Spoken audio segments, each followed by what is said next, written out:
데이터베이스 관리 시스템의 발전에 대해서 설명을 드리겠습니다. 데이터베이스 관리 시스템은 데이터를 프로그램이나 자료 처리에서 생성되는 데이터를 전문적으로 관리하기 위한 소프트웨어로서 우리가 생각한 것보다 훨씬 일찍부터 시작이 되었습니다. 그래서 1960년대에 컴퓨터가 이제 확산이 되기 시작했죠. 점차 상용으로 확산이 되기 시작했는데 그 초기 단계에 60년대에 데이터베이스 관리 시스템을 개발하려는 노력이 시작됐습니다.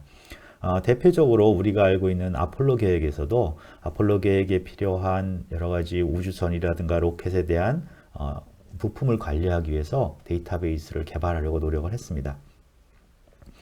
이렇게 이제 데이터베이스 관리 시스템을 만들기 위한 노력이 시작되었는데요.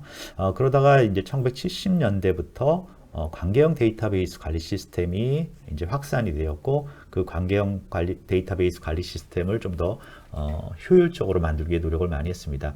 물론 초기에는 관계형 데이터베이스 관리 시스템 외에 여러 가지 데이터베이스 관리 시스템이 이렇게 경쟁을 했었는데 결과적으로는 관계형 데이터베이스 시스템이 살아남았고, 지금 우리가 사용하고 있는 대부분의 거의 모든 데이터베이스 관리 시스템은 관계형 데이터베이스 관리 시스템입니다. 물론 관계형 데이터베이스 관리 시스템도 초기에는 이제 성능 문제라든가 그런 것들 때문에 여러 가지 어려움이 있었지만 결과적으로 그것들을 다 극복하고 현재는 관계형 데이터베이스 관리 시스템들이 많이 사용되고 있고, 우리도 이 수업을 통해서 관계형 데이터베이스 관리 시스템을 배우려고 합니다. 그 다음에 1980년대 중반쯤에 이런 이제 데이터베이스에 대한 개발이 어느 정도 이렇게 안정화되니까 이런 데이터베이스를 분석에 사용하려는 노력을 하게 됐습니다. 그래서 온라인 어널리티컬 프로세싱이라고 그래서 OLAP라는 개념이 생겼습니다. 다음에 이제 어떤 데이터베이스 관리 시스템 또는 데이터베이스가 확산되는 변곡점이 된 게 웹의 출현입니다. 1990년대 초반부터 웹이 확산됐는데 처음에 웹은 그냥 페이지를 보여주는 그러한 기능이었었어요. 근데 그게 굉장히 편리하고 사람들이 별로 이렇게 컴퓨터를 잘 모르는 사람들도 쉽게 쓸 수 있는 그런 환경이 됐기 때문에 폭발적으로 웹 환경이 늘어났습니다. 근데 이제 사람들이 생각하기에 웹 페이지를 이렇게 처음엔 보여주다가 그러면 사람들이 웹을 통해서 입력을 하고 그 입력된 내용에 따라서 어떤 처리를 하고 그 처리 결과를 웹으로 다시 보여주면 어떤 정보 시스템으로 또는 우리가 컴퓨터 사용하듯 사용할 수 있지 않겠느냐 하는 생각이 들었고요.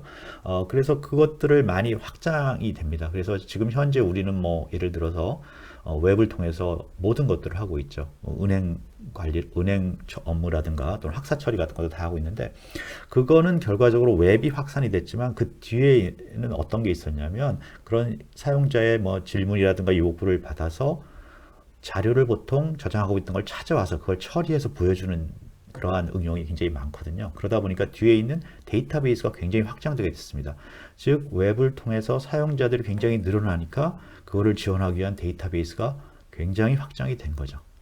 그래서 웹이 나옴으로 해서 데이터베이스가 어떤 확장의 변곡점을 맞게 됐다. 우리 주위에 굉장히 많은 내용들이 데이터베이스화되고 그걸 서비스를 받게 됐다. 그렇게 이해하시면 될 것 같습니다. 그 다음에 이제 데이터 웨어하우스라는 데이터 마인이라는 개념이 생겼는데요. 요거는 이제 데이터를 그냥 뭐 어떤 저장하는 수단이 아니라 분석을 위한 수단을 쓰자, 그렇게 된 거고요. 앞에 OLAP, 우리가 앞에 설명한 OLAP와도 좀 다른 게 여기서부터는 좀 더 발전을 해서 OLAP 같은 경우에는 분석을 위한 자료 구조, 그 다음에 분석을 위한 자료 저장 장소, 데이터베이스라고 볼 수 있죠. 그것만 있으면 분석을 할 수 있었는데 여기서부터는 분석 모델, 즉 뭐 통계라든가 또는 요즘에 많이 우리가 쓰이는 신경망 모델 같은 어떤 분석만을 위한 모델, 자료 구조하고 자료 저장 장소 더하기 분석을 위한 모델까지 만들어지게 됩니다. 그래서 그런 것들을 분석 모델을 사용해서 보다 고급화된 그러한 내용을 분석해보자 하는 게 이제 데이터 마이닝이라든가 또 뒤에 말할 여러 가지 자료 기반 분석 기법들이 나타나는 거죠.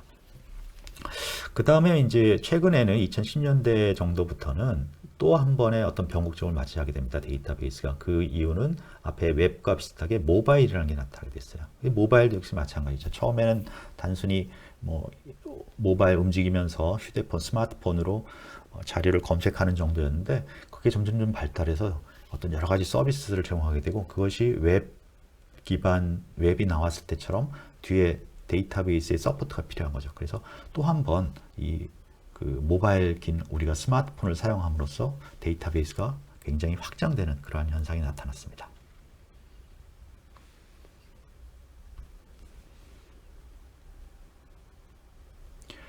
그러면 이제 지금 우리 강의의 목적은 데이터베이스 처리, 데이터베이스하고 그다음에 뒤에 이제 온라인 어널리티컬 프로세싱의 대표적인 방법인 다차원 자료 분석을 배우게 되는데요. 그러면 데이터베이스 처리는 우리가 어느 정도 이해할 수 있는 거니까 일반적인 내용이니까 그러면 이제 온라인 어널리티컬 프로세싱에 대해서 좀 얘기를 해보겠습니다.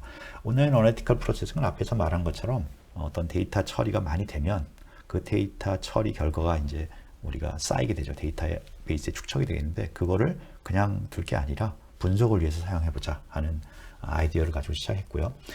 이거는 뒤에 나오는 좀 더 고급 분석 방법에 비해서 자료 구조하고 자료 저장소만 있으면 우리가 적용할 수 있습니다.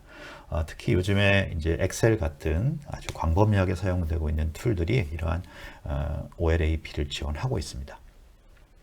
그래서 이런 OLAP 또는 뭐 다차원 자료 분석 방법이 중요한 이유는 이것이 완전히 최근에 발전된 인공지능이나 그런 건 아니지만 보다 고급 분석을 위해서는 사실 이 과정을 거쳐야 됩니다. 그래서 고급 분석을 위해서는 자료 처리, 데이터베이스 처리도 해야 되고 이런 OLAP 같은 걸 이용해서 완전 시스템이 구축되기 전에 미리 한번 테스트를 해본다든지 또는 필요한 입력 자료를 모은다든지 하는데 사용하게 됩니다.